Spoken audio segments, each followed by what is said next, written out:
Well, good evening and thank you for joining us. The session of Parliament has ended 8 days shorter than normal, but it was not the length of this session that made it unusual. There were some very key bills that were passed on farmers, on labor, on tax laws. You remember the ruckus in Rajya Sabha, 8 members were suspended. Opposition boycotted the rest of the session. After which, while they were standing outside, Rajya Sabha passed 15 bills, and bills, like I said, that are of great importance. The Speaker of the Lok Sabha has said that productivity of the Lok Sabha was very high at 167%. And in the 10 working days, the Lok Sabha managed to pass 25 bills. There's a lot we have to talk about what went on in Parliament in this session. Joining me right now is Shashi Tharoor, third time Lok Sabha MP representing the Thiruvananthapuram constituency. I beg your pardon. Mr. Tharoor, good evening, and thank you for making time for us to answer some of the questions that we have about this session of Parliament. The scope of my conversation, for my audience's benefit and for you, would be why this session was unusual. Secondly, the role that the opposition is currently playing in Parliament and how effective that role is, and the role of the Congress party within that opposition and how effective the party is at this point. So if I may begin, I just want to begin by asking you this. On one hand, the government calls this an extremely productive session of Parliament. On the other hand, there is talk about the fact that this session has actually marked an erosion of government accountability because bills were just passed, perhaps without debate and with very little role of the opposition. Does this perhaps show us that the opposition's role in Parliament is diminishing? Well, unfortunately, this has been a feature of BJP governance since 2014. I must say that productivity is a very misleading term because it's quantifying something. The number of bills passed, the number of hours sat, are the things that the government considers and the Speaker celebrates as productive. But when you look at the qualitative measurement of the intensity of the discussion, the quality of the exchanges between government and opposition, the degree of accountability enforced, this was actually deeply disappointing. I mean, for the first time, we had a Parliament session without any question hour. And that meant essentially that there was no opportunity for MPs to ask ministers questions or would have forced them to give unscripted replies. We just had written questions and a much smaller number of them than usual. And those questions were given written answers, probably produced by bureaucrats, which really at the end of the day said exactly as much as the government wanted to. And no, it defeats the purpose of a meaningful question hour. There wasn't therefore really any question hour at all. Similarly, the BJP has established a tradition, and again, this is a first in Indian parliamentary system in the use of Parliament in our legislative process, where they have not amended a single bill because of any debate in Parliament. They have essentially referred the smallest percentage of bills ever to parliamentary committees for detailed scrutiny. The vast majority of bills brought to Parliament are brought without having gone through parliamentary committee study, analysis, and amendation. And then they are bulldozed through whatever constructive suggestions the opposition and others make during the debate that would have helped improve the bill. The government has never made a single amendment on the floor of the House. Other than purely technical amendments like changing the date of a bill and so on, no bill has been amended on the floor of the House. So qualitatively, I don't think anyone from a democratic parliament such as those that India used to celebrate emulating in the Western world, like the House of Commons in Britain or the Canadian, Australian equivalents, none of them would recognize our parliament as having done even half the job that parliaments are really supposed to do. Mr. Tharoor, do you believe that the time allotted to discussion of the bills that were passed was inadequate in the two houses? Because there were 3 hours for the farm bills, there were a few hours allotted for the labor laws.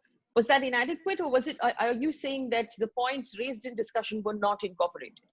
Both. I mean, the time was inadequate, but the government has a bit of an excuse that one can't entirely gainsay, which is that undoubtedly the way they had arranged the session with half a day, the mornings going to the Rajya Sabha and the afternoons going to the Lok Sabha. So the Lok Sabha was able to extend the session into the night and did so on several occasions. But in the Rajya Sabha, very clearly, time was limited. But that does beg another question, which is why on earth was Parliament convened in this fashion at all. If we had had the full 18 days with the same legislative agenda, maybe they could have allocated more hours to each bill. But when soon after we'd all convened, it became clear that ministers were catching COVID, 3 of them were in hospital. One, as you know, passed away on the very night that Parliament adjourned. We had 3 MPs passing away, including one from my neighboring constituency of Kanyakumari, so I felt it keenly. We are looking at undoubtedly a situation where there was genuine concern about how much more things could go wrong if we continued for the full 18 days. I think the number of Parliament staff, we never think of them when we speak of MPs, but the number of Parliament staff who've been infected across 30 during the session in just 1 week. So, it was very clear this business couldn't go on. And to that degree, I would accept that they had to trump things. But then the counter answer is, why were you trying to push all these bills through in this artificially limited time? And could you not have altered the session into a hybrid one so you could have allotted more time to each bill? Mr. Tharoor, as a citizen, one wonders, or one would have expected Parliament at this point to discuss threadbare the measures taken for COVID, to discuss problems that migrant laborers faced, or who we're calling migrant laborers at this point, the measures that the government is taking to shore up the economy. But we heard very little of that. Why is that? And why did we hear more of bills that could have perhaps waited until the next session? Well, there was a technical reason why some of these seemingly routine bills were given priority, which is the government had rushed into issuing 11 ordinances as soon as the lockdown was announced. And under the Constitution, the ordinance had to be ratified by Parliament within 6 months. It would have lapsed. And the government didn't want the humiliation of it lapsing. The Supreme Court had earlier issued strictures against re-promulgated ordinances, and they felt they could get these bills through. So that was why before the 23rd of September, which would have been the 6-month expiry date, the session had to be held. But the problem is that there were other issues that needed to be discussed. While the BJP used its brute majority in the Lok Sabha to steamroller this legislative agenda through, there was no discussion of border tensions with China. The new education policy was neither introduced nor debated. The plight of migrant workers, as you rightly mentioned, Faye, during the lockdown, was completely disregarded, other than references some of us made in our remarks on the one debate that was done, the COVID discussion. Raging unemployment has been ignored, and MPs could not confront the government on the economic collapse benighting the nation. So what kind of parliament is this, when of the 5 or 6 top issues on the nation's agenda, that we actually ended up discussing only one, and the other 5 were completely omitted? What kind of parliament worthy of the name would have performed like this? Only a parliament completely overmanaged by the government. I suppose we should be grateful that at least Sushant Singh Rajput's suicide didn't come into the parliament, because that was the last element of the way in which the government has been behaving.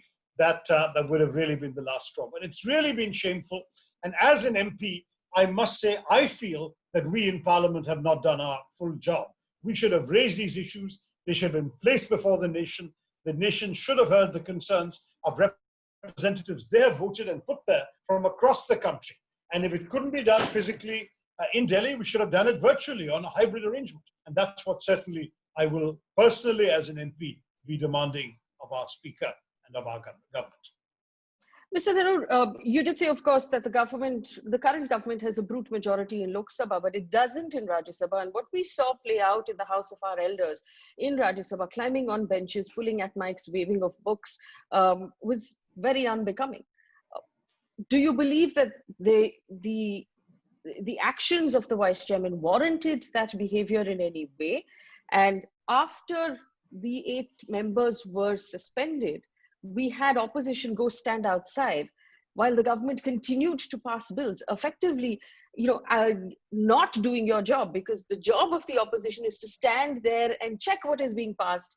And if they're going to be standing outside effectively, they're not doing their job. I want to understand if all of this was a tactical failure, or was it just opposition failing to do its job? Faye, you're putting me in a spot here, because I have been a rather well-known dissenter on the entire business of parliamentary disruption. But standards of parliamentary conduct in India had descended into the mire way before I came into Indian politics.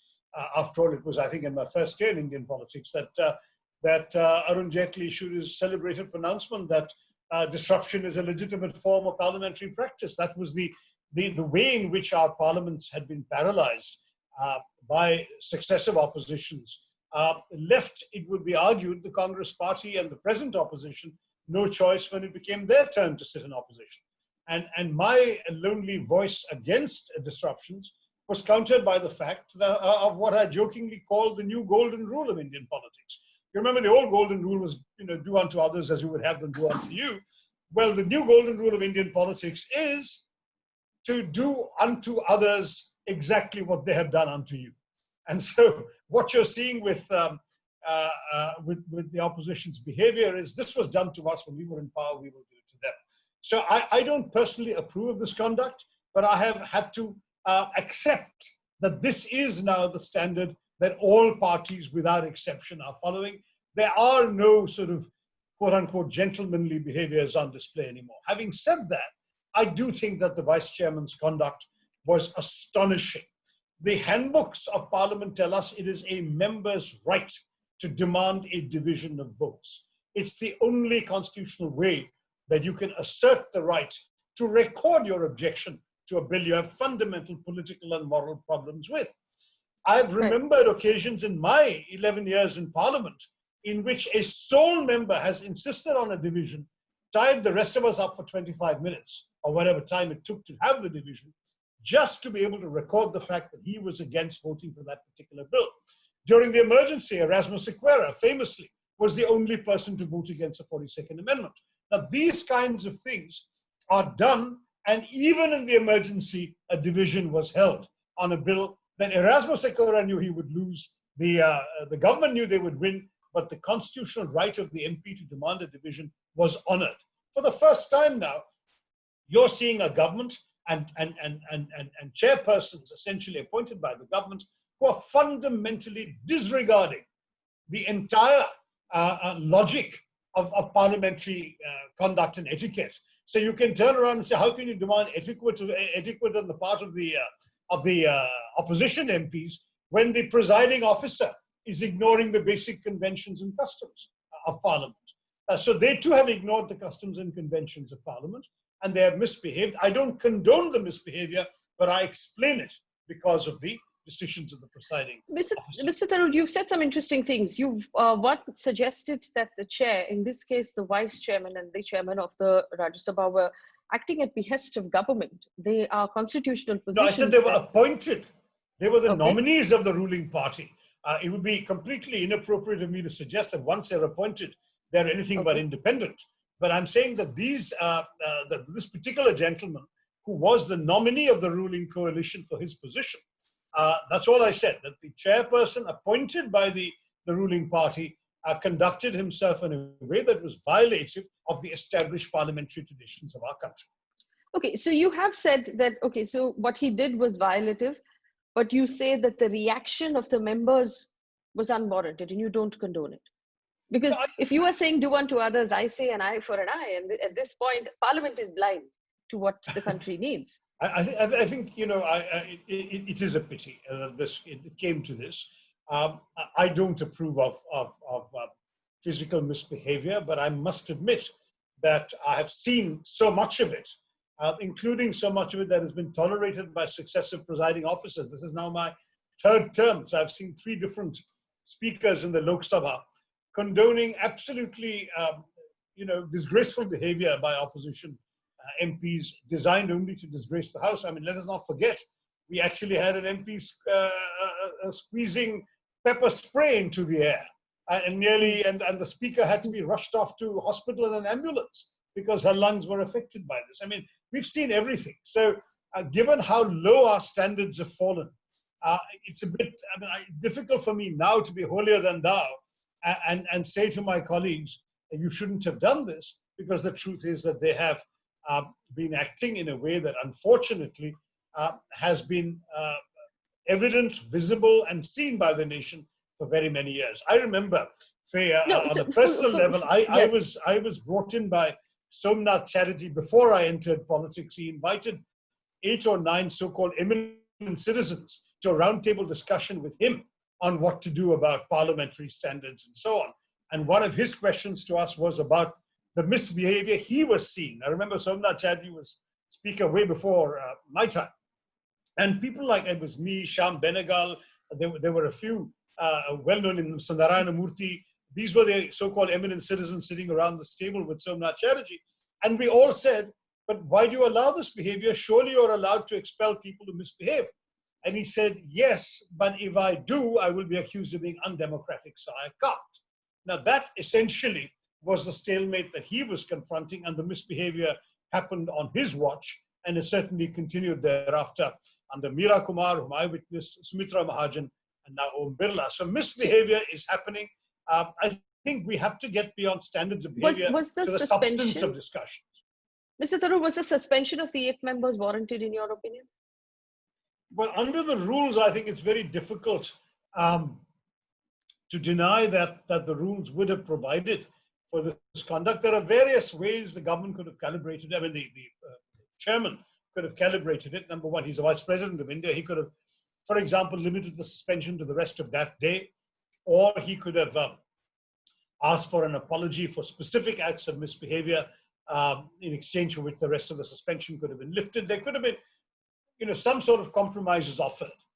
Instead, all there was the deputy chairman going the next morning after the suspended MPs had spent the night on the lawn being bitten by mosquitoes to offer them tea, which they then refused to take from his hands. And I mean, that sort of gesture politics is not what parliamentary accountability should be all about. Well, you haven't completely answered my question, but I'll ask you my next question, which is this. You did say that the members were sitting out on the grass. They sat all night. But other members of the opposition joined them in a protest against the suspension of the 8 members. And like I pointed out, government continued to pass bills in Rajya Sabha while this was happening. Was this a tactical error? Because technically the opposition then didn't make a difference to the bills that they should have been in some spirit opposing. Yeah, in my personal view, Faye, has always been, in the famous phrase of the French foreign minister of 200 years ago, Talleyrand, les absents ont toujours tort, which means the absent ones are always in the wrong. I have believed that throughout. That is that even if you are outnumbered, even if you know you're going to lose, it is your job to hold your ground till the very last. And I would therefore not be inclined normally as a personal individual to either disrupt or boycott. I believe that we are foregoing our opportunities. I mean, my logic is this: we in the opposition are a minority by definition in the parliamentary system. We know that the government has the votes. All we have are the arguments, the questions, the ability to place the government on the spot. And when we walk out, when we disrupt, when we boycott, we are forfeiting our opportunities. We are not hurting the government at all. The government is completely free to railroad its bills through without the inconvenience of having to respond to us or hear our opposition out, or even without giving us a platform to address the nation through the television broadcast of our appearances in Parliament. So in every respect, I remain a lone voice on this issue. But as a loyal member of my party, I went along with the party's decision to boycott. Once the Rajya Sabha members had decided to boycott, the Lok Sabha had to act in solidarity. And it wasn't, don't forget, just my party. It was all the opposition. Yes, but it was called by your party. Mr. Ghulam Nabi Azad, as the leader of the opposition in the Rajya Sabha, I believe, was the one who called for the boycott. No, but TMC, DMK, SP, many parties, Aam Aadmi Party, everybody boycotted too. And I think that Congress, in any case, has an interest in opposition solidarity and unity on these issues in Parliament. We are constantly outnumbered anyway.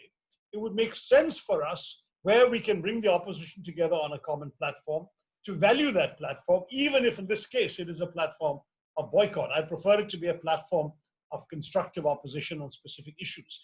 So we lost out, as you rightly said, on the 11 or 15 bills in the Rajya Sabha, and in the Lok Sabha we missed the steamrolling of the 3 labour codes, which went ahead without a significant opposition voice.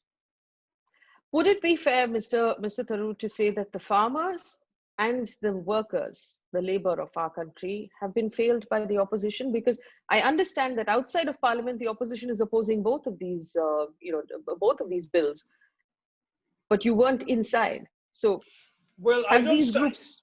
You see, Yes. in a sense, you can't say you failed them because Mm. ultimately, you know perfectly well that, and we've seen this over 6 or 7 years, that however effectively articulated your opposition might have been, you would still have ended up losing losing a vote lopsidedly because the electorate of 2019 has given the BJP that lopsided majority.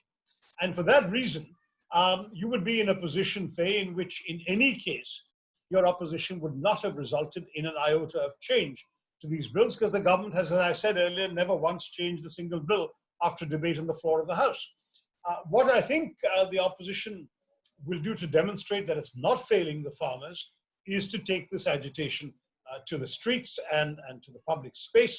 And, you know, after all, Parliament and the arguments made in Parliament are heard by the public through mass media and social media. It's on television, it's on radio, it's on Twitter and Facebook and so on, that these arguments are heard. These arguments will continue to be heard. Tomorrow, for example, my party, the Congress Party, has very much put out is very much intending to put out a significant, strong media campaign, multimedia campaign, objecting to the farm bills and explaining to the public what we want the government to do about them.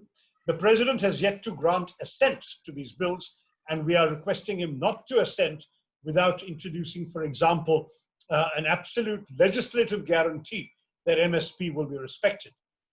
And therefore, the bills in their present form, we feel, should not become laws and the president should not sign them. My next question, you did say, of course, that there's not enough or little to no discussion. There are no amendments being brought in. You also said opposition right now. Amendments are brought in, but they're not accepted. They're not accepted. That you said, even if opposition had sat through the session, that it wouldn't have made too much of a difference.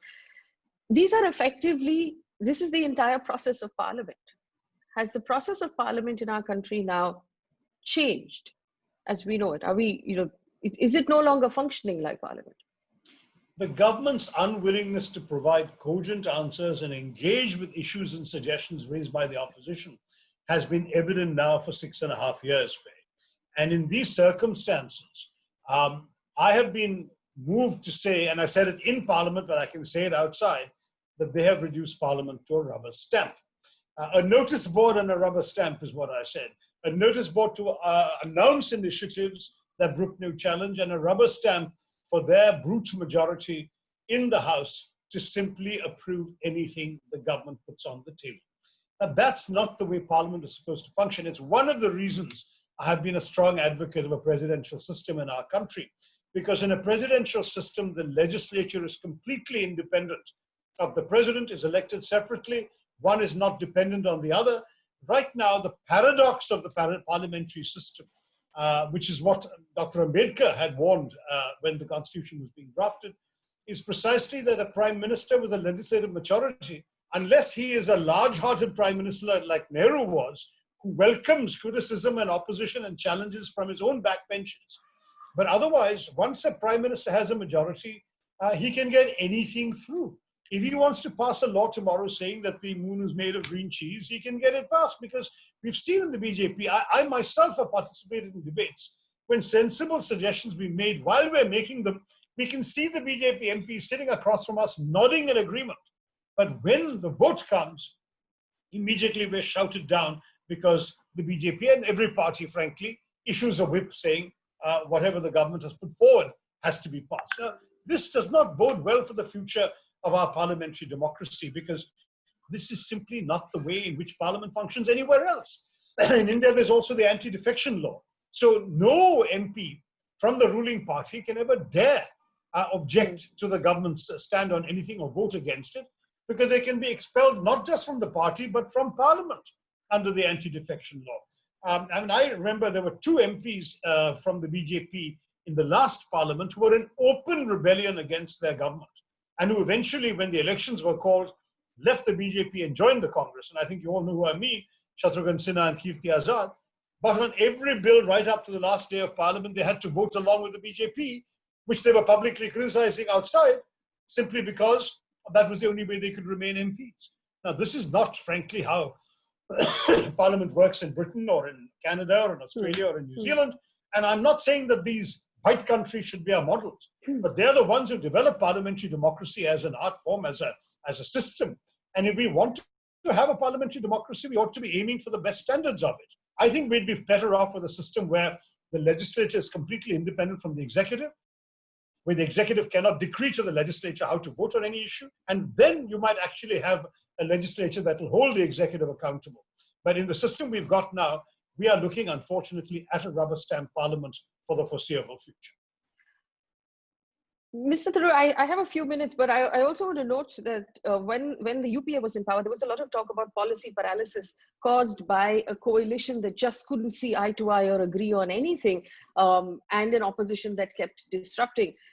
Some would argue that this is a faster, more efficient system because you have a prime minister who's strong-minded with a majority number and he can push through whatever he sees fit at this point. Isn't that better than nothing? Well, I mean, you have a choice then between policy paralysis and outcome paralysis. What is the outcome that we've seen in our country to any of these initiatives that the government was able to push through without challenge? What happened with demonetization? Was a single one of the objectives announced by the Prime Minister on that night in November 2016, was one objective fulfilled? Black money, terrorism, counterfeiting, nothing. Not one single objective was met. So where is the outcome? This is a paralysis of outcome. What does he talk? He talked about economic growth in our country. We've seen economic growth plummeting throughout his tenure, and it's been going down ever since before COVID. And now, of course, during COVID, we have the record collapse of the economy by 23.9% in the first quarter. What happened with the promised jobs? He went around making speeches in 2014 saying that he was going to produce millions of jobs. 10 million jobs, he said, a year would be produced by his policies. Instead, we have the world's worst unemployment figures in the history of recorded figures in India. We've never seen such bad unemployment. Why is that? So what do you want? Do you want outcomes or you want the right to pass bills? You can pass as many bills as you like, but if you can't run a system properly, if you can't protect migrant workers, if you believe in shock and awe announcements, like the announcement of demonetization, the announcement of the lockdown, without any notice, any preparation, any planning, then your outcomes are what you should be judged by.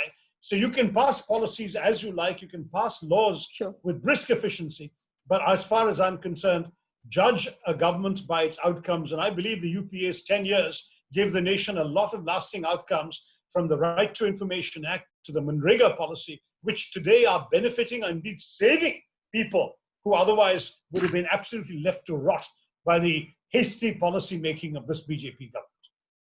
Mr. Tharoor, it brings me to my last bit of this conversation, which is the role of the Congress party. I'm going to refer to an article written in the Hindustan Times on the 18th of September about the GST protest by opposition parties, which apparently the Congress party was not invited to.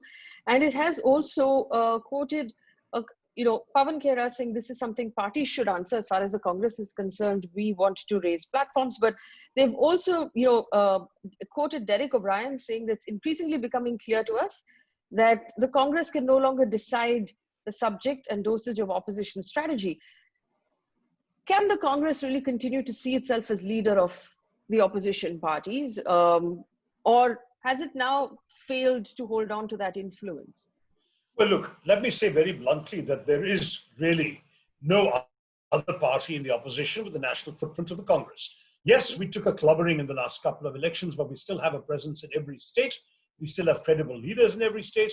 We have a record of governance ability, the deepest bench of any opposition party, indeed of any party. Certainly we have a deeper bench than the BJP has of people of experience and talent.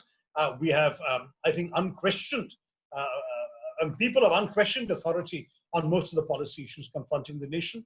And therefore, it's entirely normal that many opposition parties come to us for ideas and leadership. But should we have a monopoly? No. I think that indeed other parties should be free. I mean, GST is particularly something that has riled up state governments. Yes, we are running 4 state governments, are in coalition in 2 more. And therefore, our state governments have been affected by the fact that the central government has not given us the GST dues.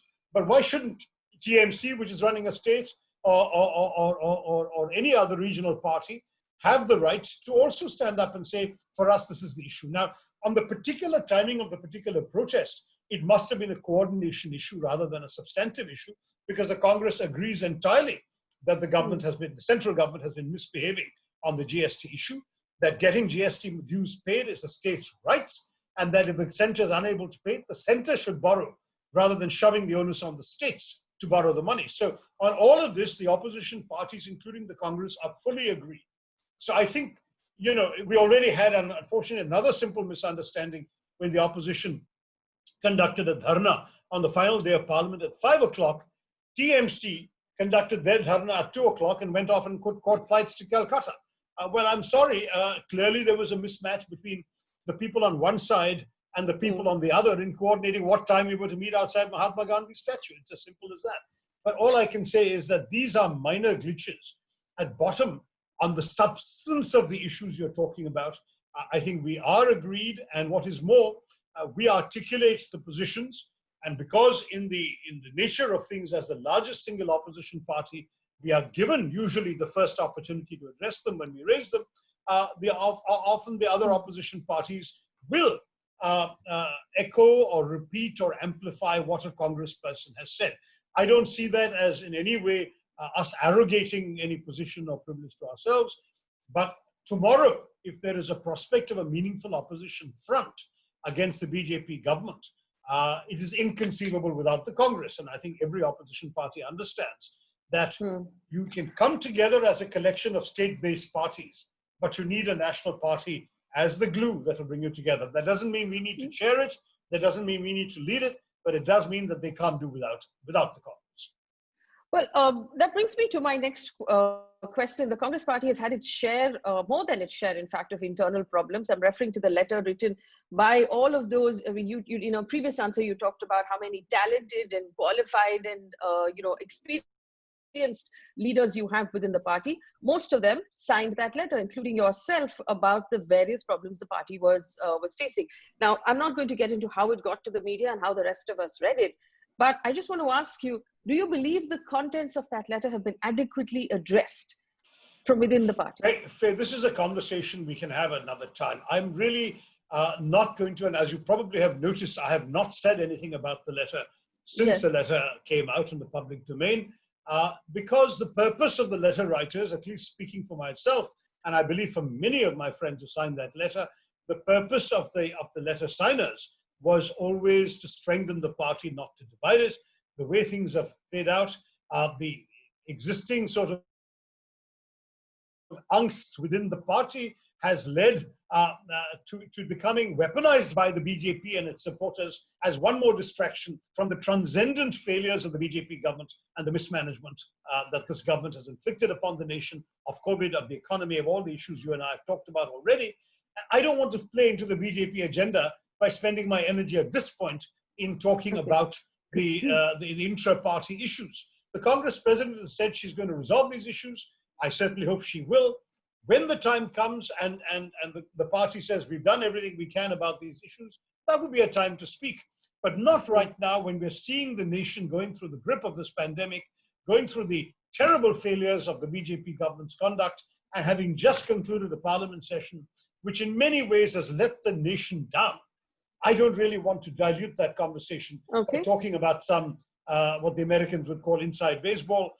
We can do that another time. We can have a separate conversation. I won't shy away from it, but I will not play into the distraction agenda. But let me clarify my motive from asking that question. When we do talk about, and like you just said, you said the government has failed the country at this very crucial time. Citizens want to know what's up with the alternative. How is the Congress party doing? Is it healthy enough to be an alternative? So this is a question that comes up a lot. My last question to you is this. We know that Mrs. Gandhi was unable to attend due to bad health, and Rahul Gandhi had accompanied her. Was their absence in Parliament any factor in the Congress's ability to perform in Parliament, in your opinion?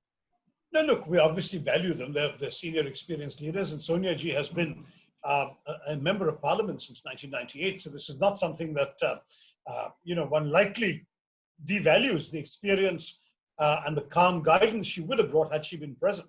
But what to do? This is something we had to live with. I mean, I think in some ways, that should not have been an overriding challenge, because after all, those who are missing were not the most frequent interveners in debates in Parliament. Mrs. Gandhi might have spoken once, Rahul Gandhi maybe twice. And so in an 18-day session, that would have been probably where they would have spoken. It's more their guidance, their presence, their stewardship that was missed.